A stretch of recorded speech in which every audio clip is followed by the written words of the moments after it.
Hey, it's Marthea Pitts, the MSW coach. And I am going live to talk about how you should go about identifying your biggest key achievements for 2024 to help you land the macro job that you want in 2025. And so let me pin a comment in the bottom of the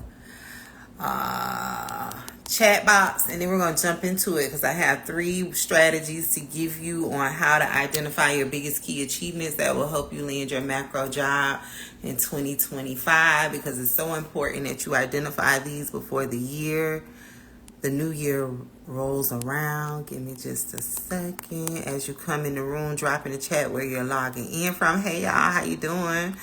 I'm typing in a comment and we're going to get this conversation started to get a macro social work job. As you come in, drop in the chat where you're logging in from, and we're going to get started because it's so important. I love it. Lorena is in California. I love our California social workers. You already qualified to get a macro social work job. I love it. Welcome. I'm so excited that you're here. And we're going to jump in. I just got to pin this comment because Instagram don't let me do it ahead of time. Okay, I'm pinning the comments. All right, so I have my outline. I'm going to be looking over here because I didn't handwrite my notes. I typed them up today. But I want to talk to you all about, Austin, Texas in the building. I'm a Cali girl there. Okay, Dula, Lizzie, I love it. I love that the California social workers somehow find me on this big wide world of the internet. I love it. Welcome.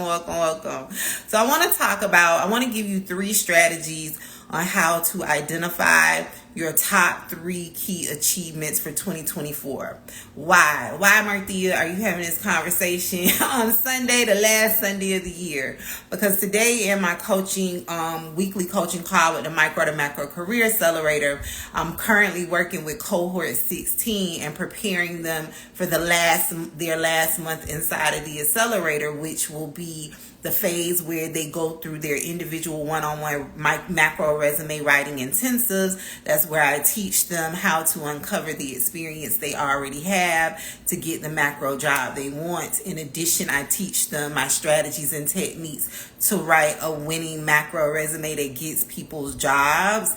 And so in preparation for that, they have to do some pre-work where they go through all of their past work history and identify what I call their high level experiences, right? So these are things over and beyond the standard case management jobs. Like, people love to quote me as saying, if you have conducted biopsychosocial exam on your macro resume, you're doing it all wrong, right? And so the reason is because macro employers are not interested in like direct practice, task, and duties. They're interested in everything else that you do in that 10% of undefined duties in your social work job. They're interested in that. And that's what I call macro goal, higher level experiences. So I wanted to come on and help you all because today we were really talking about getting those experiences listed and identified. So when they come to their coaching, their session, they already have them identified. But I wanted to come on with you all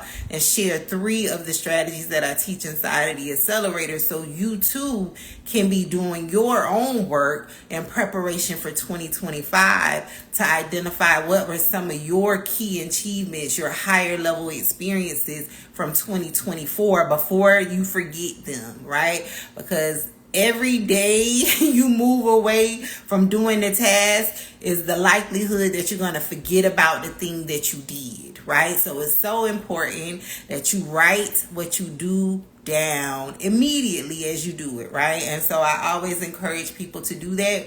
But if you haven't, I want to give you some strategies to go ahead and get this information out of your brain and into a centralized location. So when it's time for you to update your resume, you don't have to rely on this thing that's holding all of your business and the business of everybody on your caseload and your family and your friends. You can just look at your notes and quickly recall what you did in a position to then update your resume. Right? Because ideally you should be updating your resume once a month, but I know a lot of people don't do that. So until you get to that point, I want to share with you like the system you should be using at least to capture some of your key achievements for this year so you have it somewhere. Okay. So with that being said, let me introduce myself really quickly because I know people find me many different ways every day. My name is Marthea Pitts. I'm known on the social work streets as the MSW coach. I help social workers make the pivot from case management to macro social work jobs. I've helped well over 180 social workers make the pivot since I've been officially keeping count. How I do that is through my group career coaching program called the Micro to Macro Career Accelerator, where I teach social workers how to identify, apply, and interview for their dream macro social work job in 3 months or less. So that's not me guaranteeing that you will get a job in 3 months. That's me guaranteeing you that I will teach you everything there is for you to know how to go and get a macro job, right? And so I've taken the multiple years it took me to figure it out and demystify the whole process, and I've condensed it down into a 3-month group career coaching program. And I'm actually gearing up for enrollment in cohort 17, and it's been 16 cohorts. I started all of this in 2020, so I'm gearing up for enrollment in cohort 17, which will open on January 12th. So if you're interested in learning more, click the link in my bio. There's a link there to learn more, as well as schedule a free chat with me to see if we're a good fit, to learn about price, to learn about payment options. Also, when you schedule those free chats, you get a free invite to one of our Sunday coaching calls, so you can come inside of our community to see what it's like to be coached like by me, what we do in a weekly coaching call, all of the things. So it's a good opportunity to come in and get like a VIP experience before joining the program. So if you're interested, the link is in the bio. It's the third link from the top that says join the wait list. So let's get into how to identify your 3 biggest key achievements in 2024. So the first thing that I want to do is I love a good definition. Let me pull my Mac over here so I can see it a little better.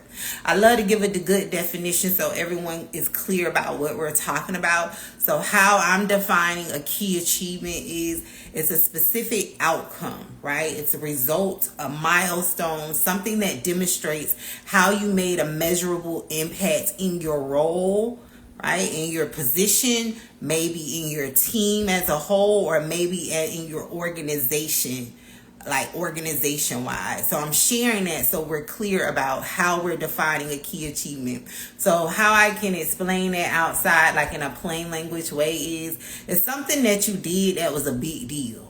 Right? It was a big deal. It was over and beyond like the standard things that come with managing a caseload. And as we go, I'm going to give you some examples of key achievements that I know that social workers, case managers do day in and day out in their roles. Also, if you're new here, I classify every kind of social worker from every type of practice as a case manager. Right? So I don't make a distinction of clinical social workers and school social workers, because I work with all social workers. Ironically enough, a large percentage of the people I work with are clinical social workers, but I work with non-clinical social workers as well, but I classify all of us as case managers, okay? Specifically when you are doing micro level direct practice work. So just want to be clear about that. So the first thing, hey Berg, how you doing? So the first thing that you need to do is understand that a key achievement could look many different ways depending on the setting, the population, the organization type that you work in as a case manager.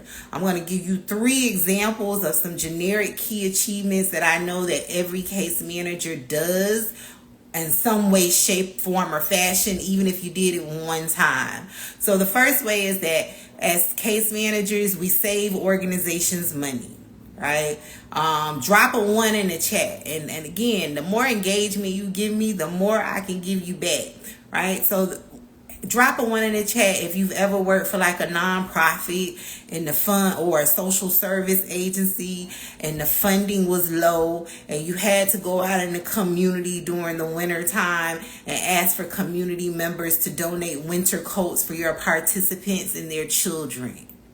Or if you had to go out in the community as people to donate food to the food pantry. Lorena says a 1. Yes, everybody has done it in some way, shape, form, or fashion.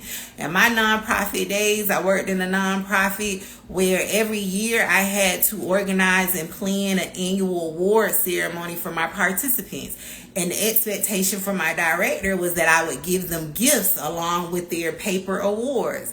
And the budget wouldn't budget enough for us to pay for the gifts that she wanted them to have. So I would have to go to the local chocolatier who had a standing relationship with the nonprofit I worked in and ask them to donate chocolates to the women survivors, right? So Gabrielle says 1. Yes. Lizzie says 1. Everybody has saved their organization money in some way, shape, form, or fashion. That's just one example, right? It can look many different ways.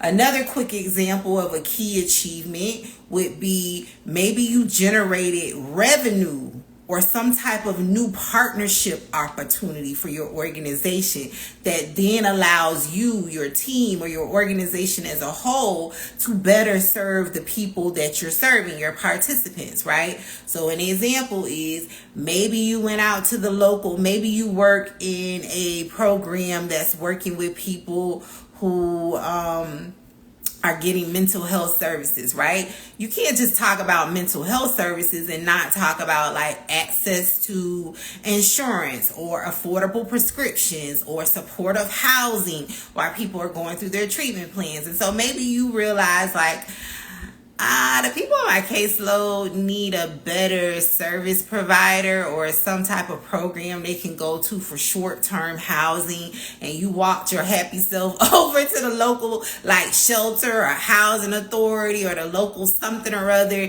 and you started talking to them about your participants and their needs, and you developed this new partnership with them where now your people don't have to like go through the long tedious wait list process. They have like a direct referral to get into the program, right?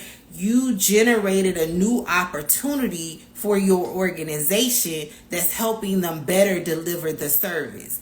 That is a key achievement because nowhere in your job description did it say that's what you would be doing. It said that you would be delivering case management services. You may be updating case plans. You may be giving bus passes and some referrals for resources and services. But it never said that you would be going out in the community and developing these strategic partnerships and relationships, right? And so you either develop these relationships. Maybe you even went out and fundraised for your people, right? So in the earlier example, I talked about winter coats, but there's a lot of you that go out in the community and get people to donate financial money, right? Not just in-kind donations of winter coats. You're going out to ask people to donate to a fundraiser, to a thing, right? That is a key achievement. Another example of a key achievement is that you improved or streamlined a process. One of the things I know about the people who engage with my content, because I always say that I am not every social worker's cup of tea, and that's okay. I'm not trying to be.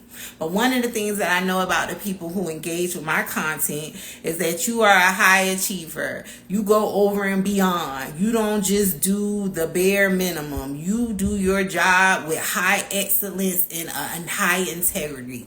And so with that, you also in your role notice things where they could be run a little bit better or done a little bit different to make it better for you or maybe for the rest of your team. And so you improve or streamline processes, right? So maybe when you get there, the forms, the intake forms are real, in nonprofits, they will run a copy to no end.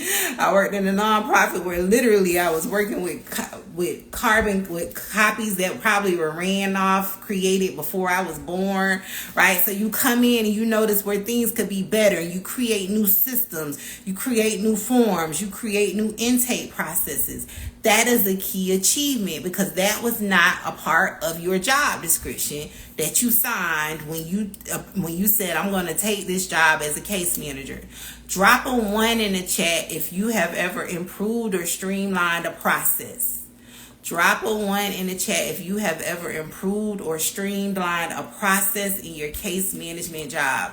And for those who just joined in, I am helping you identify 3 of your key achievements for 2024 so you can use those to flip and get you a good quality macro job in 2025. Gabriel says a 1. Lizzie says a 1. Trish, my good friend from my first macro job, is in the chat. She says a 1. She's a beast when it comes to mathematics. Merry Christmas, Trish. I hope things are going well. Music says, what type of position is good if you naturally do that? I'm going to give you, today I'm giving some strategies on how to first identify the key achievements. And I'm going to give you some strategies on clarity too, right? Because that's a whole nother area of focus that you're talking about. And tonight I just want to help you identify your key achievements, okay? So I just gave you 3 examples of a key achievements. Thank you, music. I just gave you 3 examples of key achievements. So the first thing that I want you to do, because I just wanted to get clear on what a key achievement is, give you some examples of what that look like. But now I'm going to take you through the 3 steps that I've identified that I want to give you on how to identify your 3 biggest key achievements. The first thing you want to do is write down all of your key achievements from the year. I pause for a reason. I need you to write down everything that you did this year that was a big deal. Remember the examples, the breakdown that I just gave you of what a key achievement is. A key achievement is not manage the caseload. If you notice, I didn't give that as an example. That's not a big deal. When people see social worker, case manager on your resume, they already know what that means. So you should not have that as bullets on your resume, because that's not a big deal. A social worker asked me the other week, he was like, I heard you say before that, like, Microsoft Word and things like that, it shouldn't be on our resume. And I'm like, it shouldn't be. He was like, why? That's good that I use it. I was like, an employer knows you know how to use Word or word processing software because you had to use that to type your resume. I said, but more than that, 2nd graders know how to use Microsoft Word and Microsoft Suite. I said, my niece was in 2nd grade. She created a whole slide that she presented to my brother and his wife and my other niece about why they should get a dog. He was like, oh, really? I was like, little kids know how to use Microsoft Office. That's not a big thing. That shouldn't be on your resume, right? That people know you know how to do it because you produce this document. And that's the same thing with having social worker, case manager on your resume.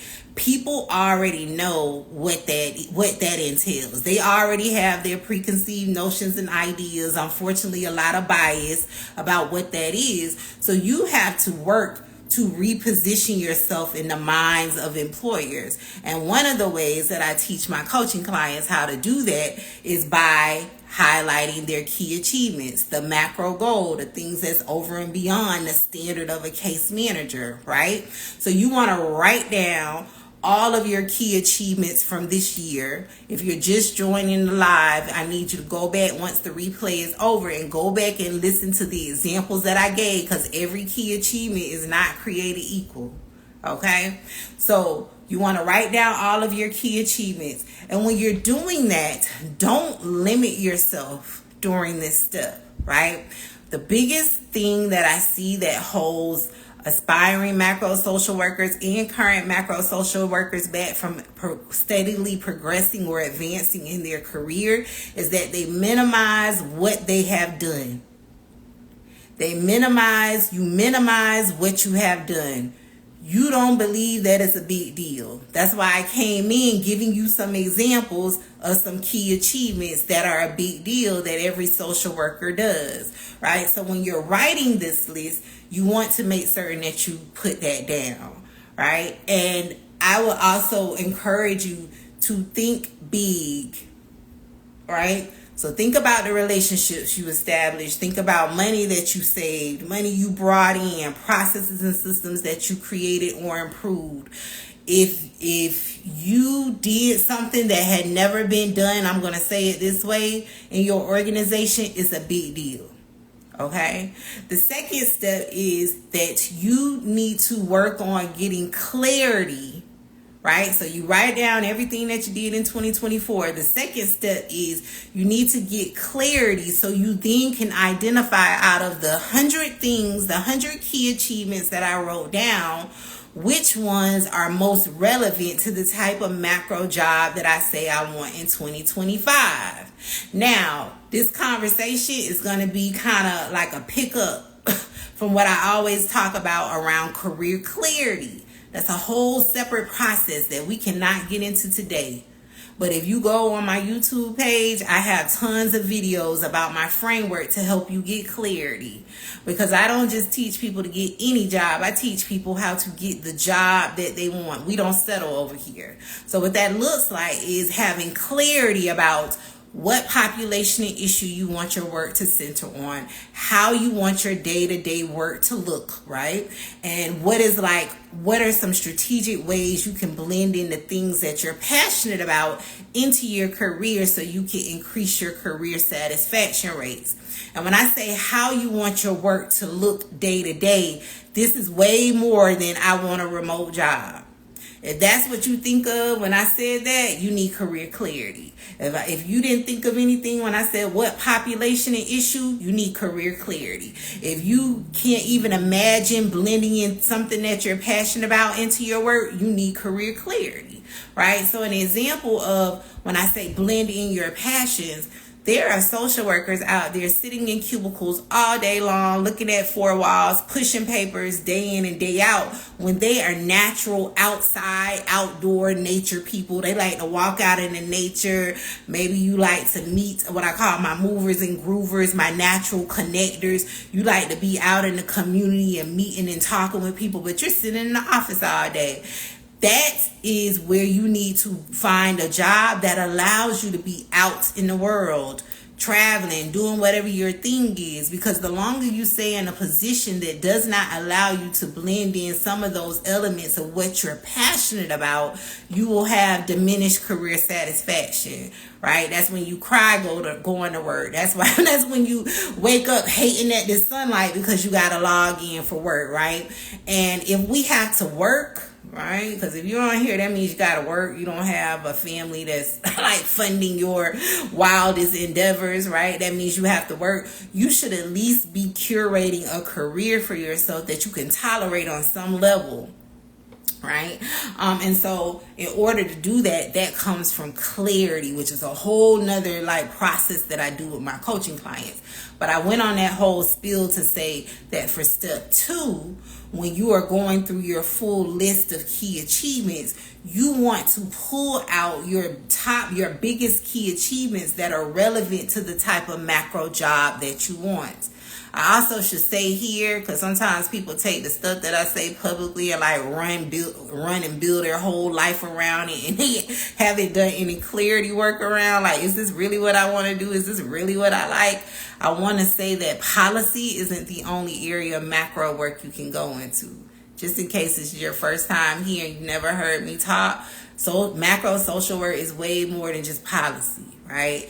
Ironically enough, out of 180 plus social workers I work with, nobody has ever like intentionally gone into a policy job. I have people that end up in philanthropy, people who end up in research, people who end up working on national and statewide initiatives. I have one social worker who became an international macro social worker and landed a job opportunity at the United Nations in Geneva, Switzerland, doing work around environmental justice issues, right? So policy is usually what you only know about, but it's way more out there than policy, and I just wanted to say that, okay? So when you have your full list, you want to look at them and pick out, I would say 5 to 10 key achievements that are relevant to the macro job that you want. So an example of that is Maybe on the local level, as a case manager, you streamline some type of process. I gave some examples earlier, right? So I would say highlight that key achievement on your list, because that would be important to a national organization. If you say you want to work with a national organization that's working to improve systems or create larger initiatives around some issue or area, because if you are able to look at just your organization and identify gaps and issues or unmet needs, that then demonstrates to a macro employer that you have the skill, the capability to do that on a much larger effort. Drop a 1 in the chat if you're clear about that example. Drop a 1 in the chat if you're clear about that example.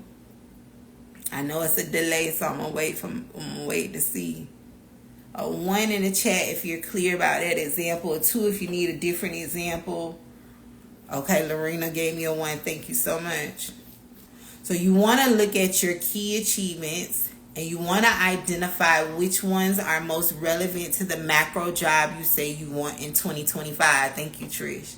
Right? So an extreme opposite to that of what you don't want to do is you don't want to, for example, say maybe you're like, my key achievement was I developed 50 partnerships with community-based organizations, right? But then you have decided that you want to target a macro job that is doing work around, and this may not be the best example.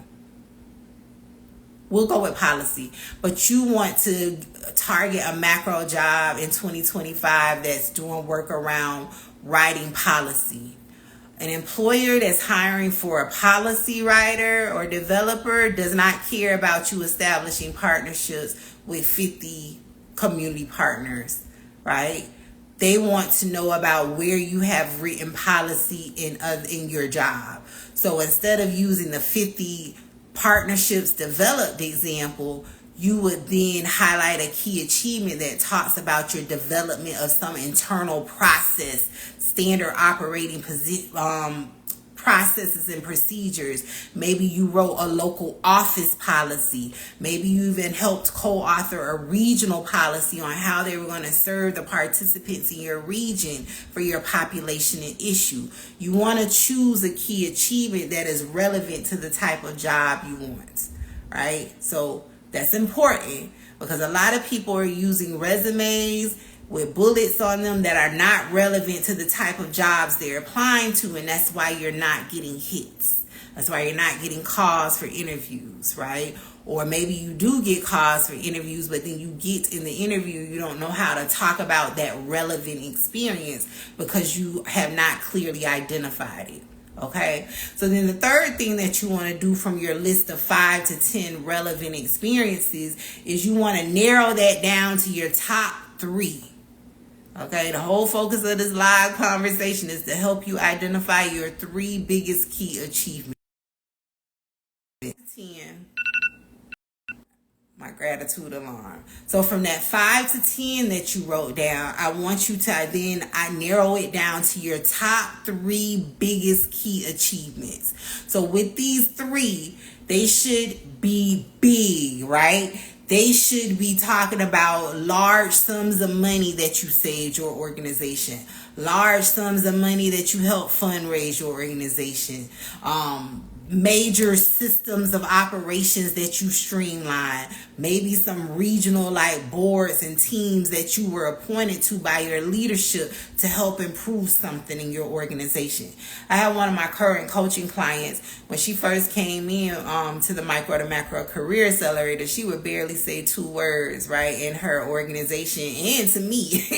But since then, she just wrapped up her last day inside of the accelerator as a part of the work that I've been doing with her over the last 3 months. She's now a part of this regional review board to represent her organization, where she's responsible. Her responsibility on the team is to go out and do a national landscape scan to identify best practices and strategies and techniques to help address the high turnover rate in the child welfare system in her state, right? So she went from being a worker to now she's in meetings every week with senior level executive leaders. And just last week, she had to present to that group, to that regional group of leaders, some recommendations on how to address the issue. And she immediately emailed me because she was over the moon about the fact that she's even sitting in the room to have these conversations, to start working towards improving the issues that she's been impacted by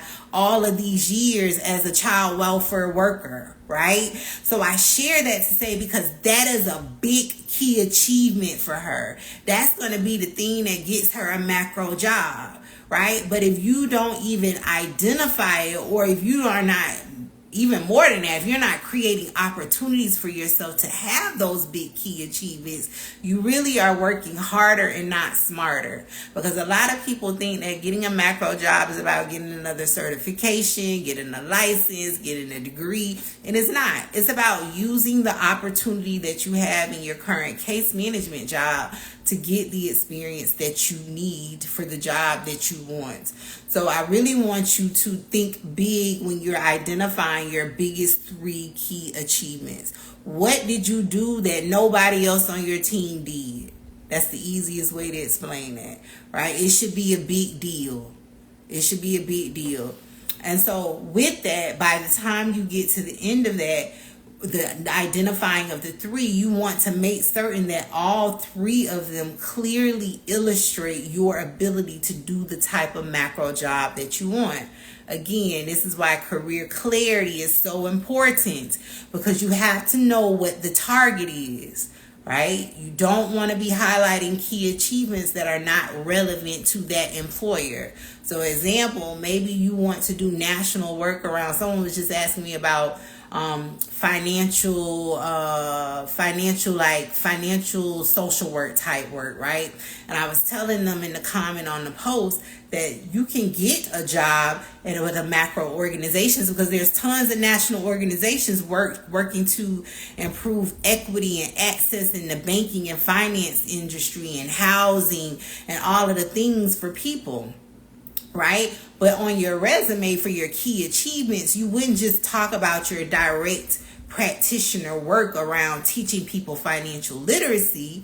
You should also have your biggest key achievements around where you've created opportunities or removed barriers for your people on a systems level. And social workers do that. So as an example, what that would look like for my financial social workers is anytime where you go into maybe the local bank or the local credit union and you talk to them about helping your people get bank accounts, or giving some like referral system for your people to get bank accounts, or maybe investing them donating $100 for the people to set up the bank accounts. You're creating opportunities, right? That's going beyond just telling the people, oh, you need to budget. You don't know how to budget, and you don't know how to pay your bills, right? You are addressing the systemic issues, because people have issues getting bank accounts, right? I don't know a whole lot about financial stuff. That ain't my thing. My thing getting jobs, but this is real, because I have a coaching client who is a former bank teller, and so she's working to get a national job at a macro organization to address the issues in the banking and finance industry. So when you're identifying, my point of all of that is, when you're identifying your key achievements, they need to be a big deal. It needs to be the things over and beyond case management. So I did all of that for a reason. I had people drop ones in the chat to tell me if they had one, if they ever did the thing. Now I want you to take 1 minute of your day. You've been off all week for the holidays, so you have time. You're well rested. I want you to identify one of your key achievements from 2024 and drop it in the chat. And I'm going to give you feedback if you need feedback, or I'm going to tell you if it's great. So you then can have the fire under your feet. So when you get back to work tomorrow, you can work on your full list. But for the sake of this conversation tonight, and for the people watching the replay, drop in the comment box. For my people online, drop in the comment box right now one of your biggest key achievements that you thought of since I've been having this conversation. And for my people who are watching the replay, drop in the comments wherever you are watching or listening to this episode in the comment box your biggest key achievement so I can give you feedback. Share one of your key achievements you're proud of that's relevant to the job that you want in 2025. And I'll let you know how to make it stronger, if you're good, if you need to tweak it, if you need to change something.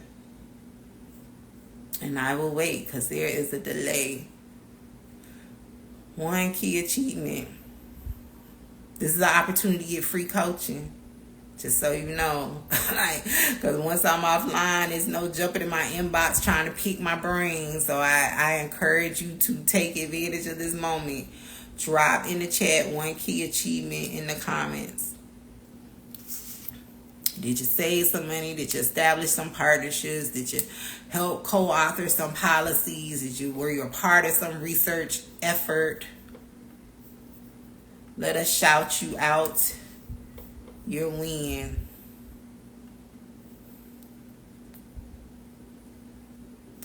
One key achievement. For those who just came in, you could participate too, even though you weren't here. Drop in one key achievement.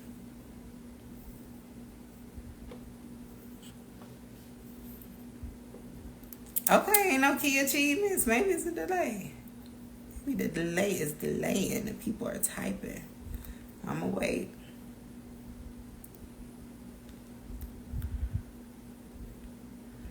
One key achievement.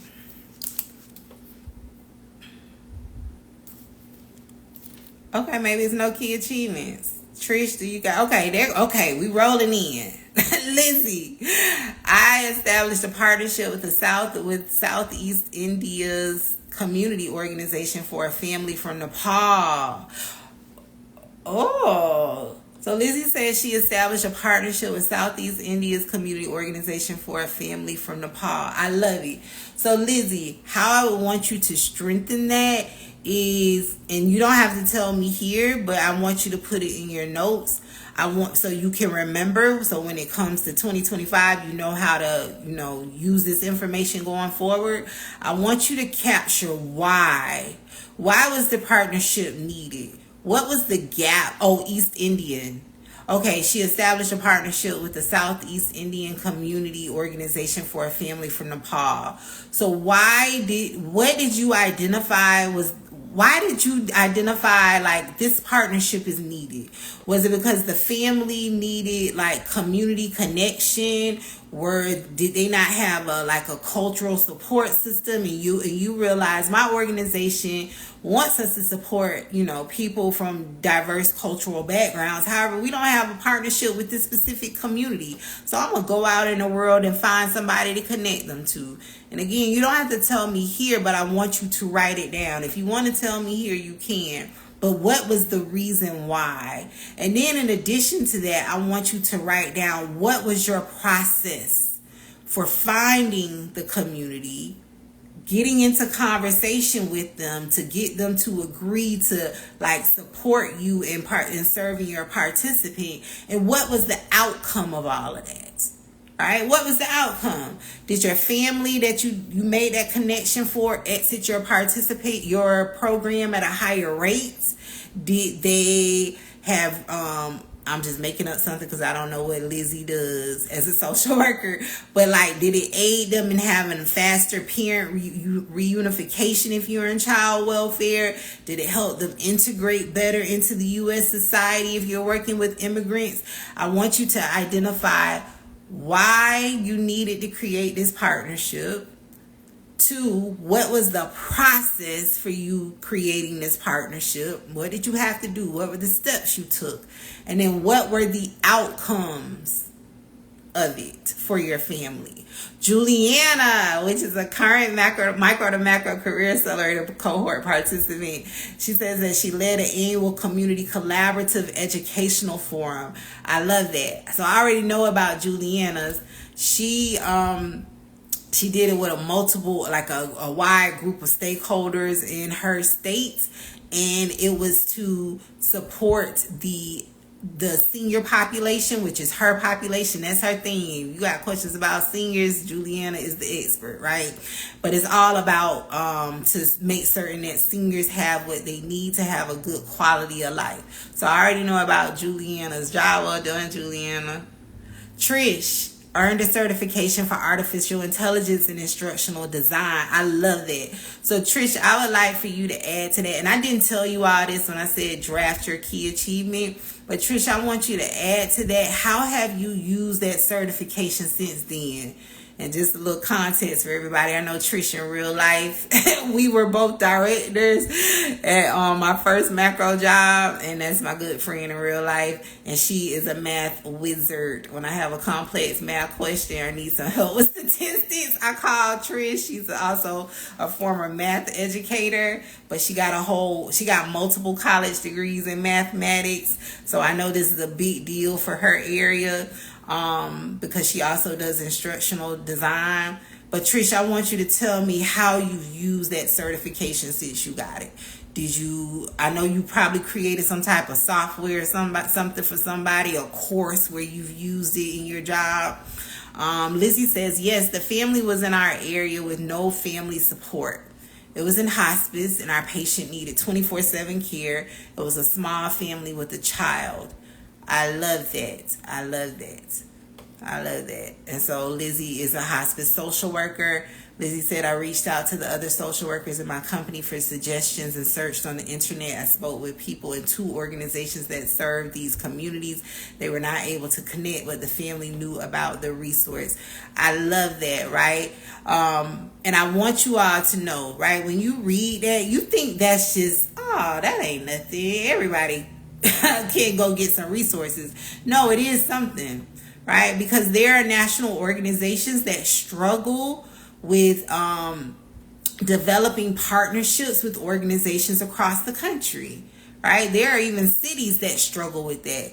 You ever wonder why there's so many siloed efforts in your city? It's because organizations don't talk to each other, nor do they know how to talk to each other. Right? So a lot of them have issues around collaboration, data sharing, things like that. So if you are targeting an organization where you want to help national and organizations bring certain groups together to talk more, to have a more collective impact approach, if you can show on your resume where you've gone to those people and you've engaged in conversations with them and you got them on board, you will be an asset to a macro initiative.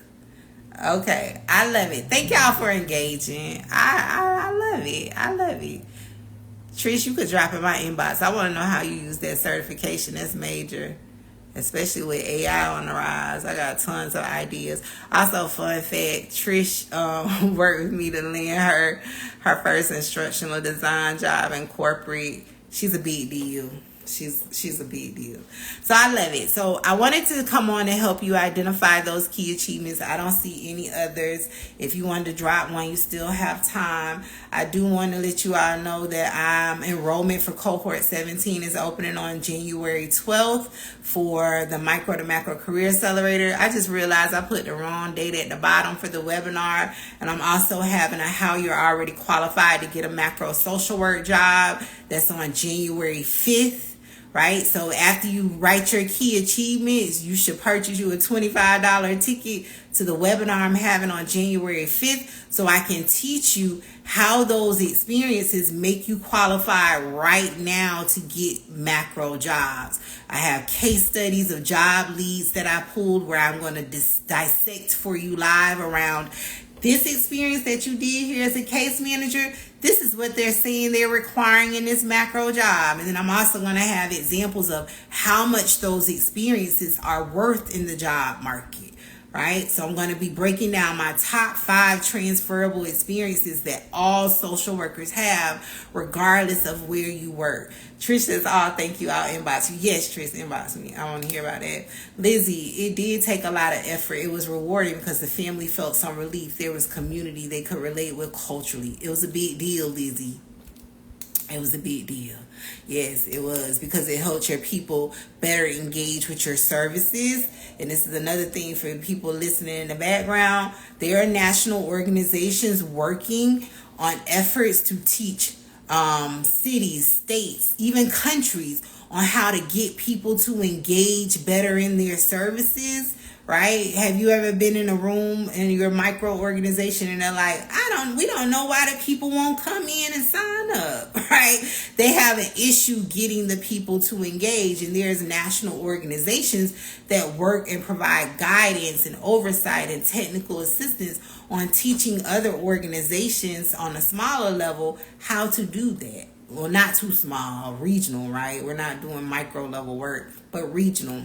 So that is a big deal, Lizzie. You should capture that as a key achievement. But I'm going to go. I'm so happy that you all logged on a Sunday evening to engage in this. But do the exercise. Write down your key achievements before you forget them. I'll talk to y'all later. Happy macro career planning. Bye.